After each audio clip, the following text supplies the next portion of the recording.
वकत उन्मखाय सरिकोटी सब मेरे सब कार्यशु सर्वदा। जय गणेश जी महाराज, जय सीताराम। आप सभी को मेरा प्रणाम। हमें रामानंद सागर कृत रामचरितमानस हम सब ने बहुत चाव से देखी है।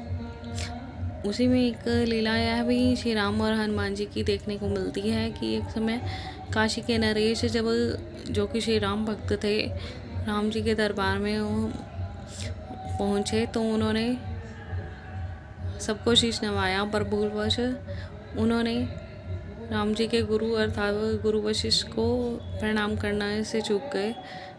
तो उन्हें इस बात का बुरा लगा और उन्होंने श्री राम को आज्ञा दी कि कि आपके दरबार में मेरा अपमान हुआ है तो आप उसे दंड दीजिए। ऐसा सुनकर श्री राम भी दंड देने को तैयार हुए, पर जब उन्हें पता लगा कि उन्हें काशी नरेश को दंड देना है तो उन्हें बुरा लगा, क्योंकि वह उनके महाभक्त थे। तो वह परेशान हो गए। तो ऐसे में नारद जी ने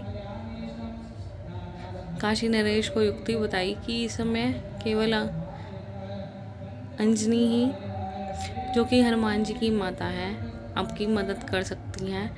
वह सभी शरणागतों पर कृपा करती हैं, आप उनकी शरण में जाइए। उन्होंने कि काशी नरेश को क्या समस्या है या जाने बिना ही उन्हें शरणागत आए पर में आए हुए हैं उस नरेश पर कृपा करते हुए उन्हें वचन दे दिया, जो कि पूरी तरह से भय से व्याकुल थे कि आप पर जो भी संकट हो उस संकट को दूर करेंगे श्री हनुमान जी। तो ऐसे में हनुमान जी के समक्ष यह बहुत बड़ी दुविधा उत्पन्न हो गई कि वह श्री राम के सम्मुख शस्त्र कैसे उठाएं। पर हनुमान जी तो ज्ञान गुण सागर हैं, शिव जी के अवतार हैं, अष्टसिद्धि नवनिधि के दाता हैं। तो कैसे उन्होंने अपनी समझदारी से बिना शस्त्र उठाए युद्ध भूमि में श्री राम से का सामना किया तथा काशी नरेश की जान भी बचाई।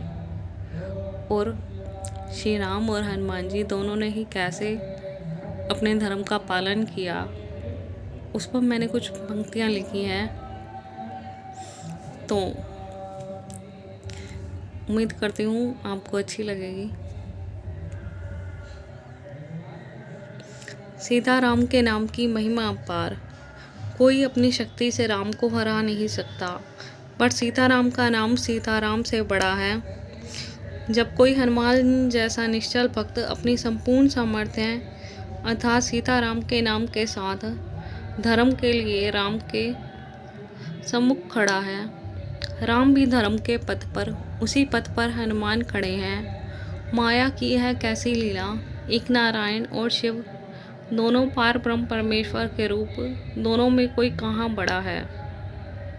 पर मायापति की माया ने ये कैसा अद्भुत खेल रचा है। हनुमान जैसे महाभक्त को राम के सम्मुख युद्ध के लिए प्रस्तुत किया है, पर यह माया इतनी बलवान नहीं कि हनुमान जी भी की निश्चल भक्ति से खेल सके। चाहे जो हो हालात, यह संभव नहीं कि हनुमान राम पर शस्त्र चलाएं। पर धर्म के पथ से अगर प्रभु हट जाएं तो धर्म की रक्षा कैसे कर पाएं। शरणागत में आए हुए प्राणी की रक्षा करना प्रभु का कर्तव्य है। हाँ, काशी नरेश से भूल हुई थी, पर भूलवश हुई थी। उन्होंने जानबूझकर गुरु का अपमान नहीं किया था। और जब अंजना माँ उन्हें वचन दे चुकी थी तो अपने माता के वचन का लाज रखने के लिए हनुमान जी वचनबद्ध थे।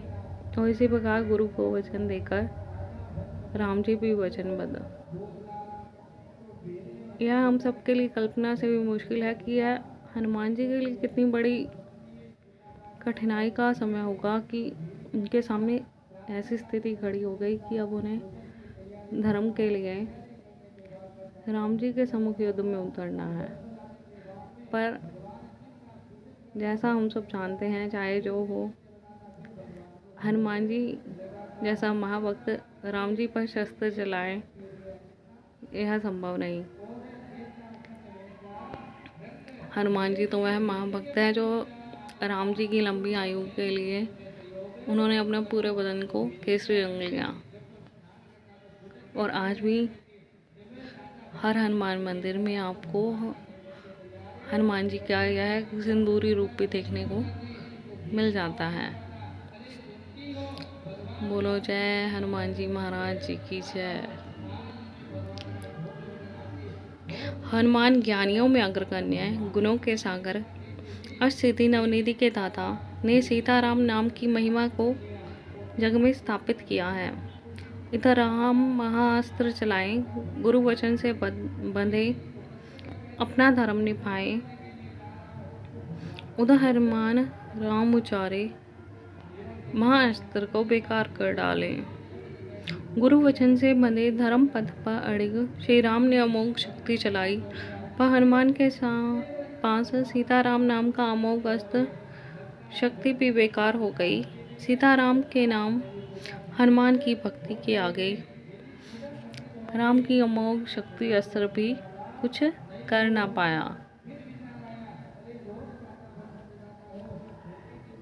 इसी तरह युद्ध चलता रहा और अंत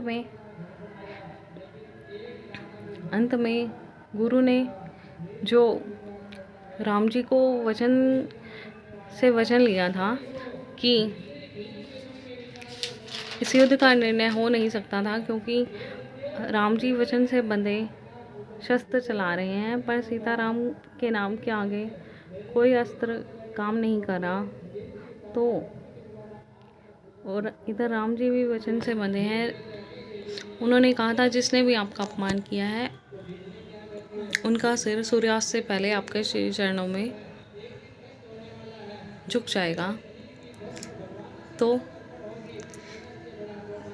पुनः नारद जी काशी नरेश को गुरुजी से क्षमा मांगने का कहते हैं और गुरुजी उन्हें माफ़ कर देते हैं। और इस तरह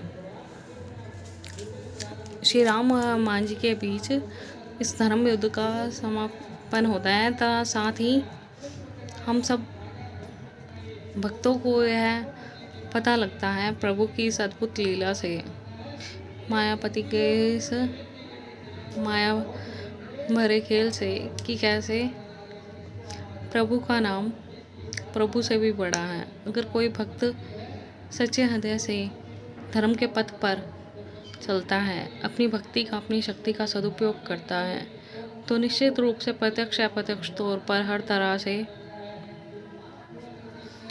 अप्रत्यक्ष तौर पर प्रभु भी उसके साथ खड़े होते हैं।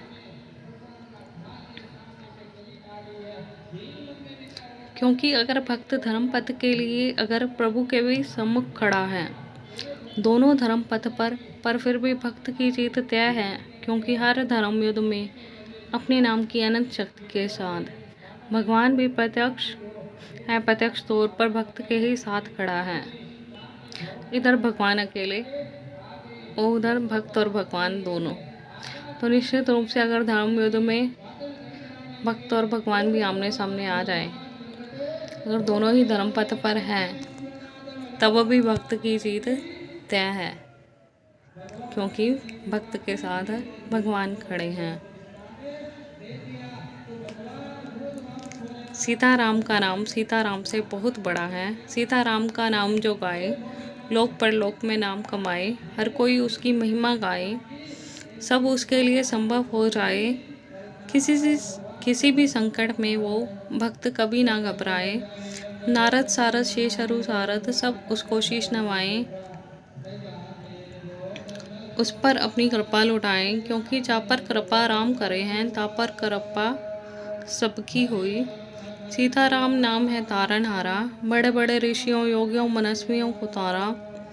इसलिए आज से ही आप भी, मैं भी, हर कोई अगर सीताराम का नाम उच्चारे तो कलिकाल भी वरदान बन जाए, जीवन आसान बन जाए, कोई संकट कुछ बिगाड़ ना पाए।